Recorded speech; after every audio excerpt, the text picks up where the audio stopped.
It all started at the office holiday party. The lights were dim, the music was loud, and everyone was too busy laughing and drinking to notice anything out of the ordinary. Except me. I watched her from across the room. My wife, Sarah. She looked stunning in her red dress, hair cascading perfectly, smiling at everyone. But the way she leaned into him, whispered into his ear, the way she laughed like no one else existed, my heart sank. That him was her boss, Mark, the man I trusted to mentor me in my career, the man I respected. And there she was, my wife, betraying me in plain sight. I didn't confront her immediately. I stayed calm, sipping my drink, pretending I hadn't noticed the brush of her hand on his arm, the way her lips barely touched his jaw as she laughed. The party roared on around us, oblivious to the storm brewing in my chest.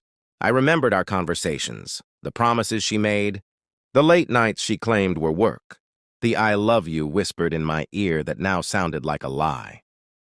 By the time I got home that night, I wasn't just angry. I was cold. I couldn't let her think I'd react in a typical way. I knew revenge had to be meticulous, precise, and unforgettable. I spent the next week watching, listening, planning. I set up small traps, testing her reactions. Every lie, every slip, every tiny secret she thought she'd hidden. It all became ammunition. The night I decided to act, I invited them both out under the guise of reconciliation. "Let's talk," I said. Sarah smiled, her eyes glimmering with confidence, unaware that I had already calculated every move. Mark arrived first, smug, shaking my hand like we were friends. Sarah followed, perfume-heavy, laughter rehearsed. I led them into the room I had prepared. A simple living room turned into a trap. Cameras hidden, microphones in place. As they relaxed, thinking the evening was just casual, I calmly started recounting details they had thought were private. Sarah's voice faltered first. Mark's confidence cracked. I played recordings of her calls, messages, and even the small admission she had whispered during a drunken lunch last week.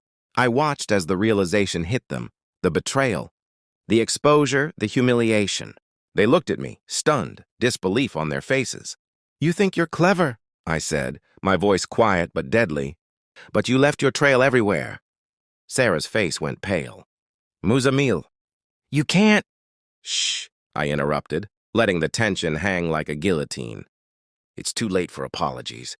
I handed them a folder, proof of everything. I didn't yell. I didn't scream. I let the silence do the damage. Their world crumbled while I stayed calm, almost detached. But I wasn't done. The next morning, I made a final gesture, a message sent to the company, anonymously revealing the affair and evidence of favoritism and misconduct by Mark. By the time Sarah called me in panic, I was gone. I disappeared completely. New city, new life, no trace left behind. No calls answered, no social media updates, no forwarding addresses. The world I had known was gone, and with it, the people who had betrayed me. The satisfaction wasn't in confrontation. It was in the knowledge that I had dismantled their little world piece by piece, watched them suffer silently from a distance, and walked away untouched. Months later, I heard through the grapevine that Sarah had been fired.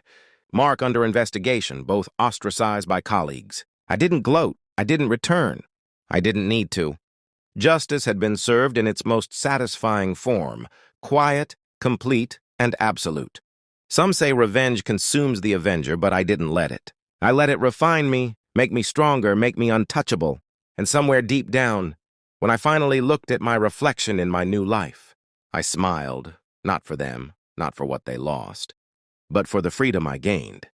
If you want, I can also rewrite it in a snappier YouTube audio story style, with every sentence optimized for the first 15 seconds to hook viewers, dramatic pauses, and viral-style storytelling that literally makes people click. Watch till the end. Do you want me to do that next?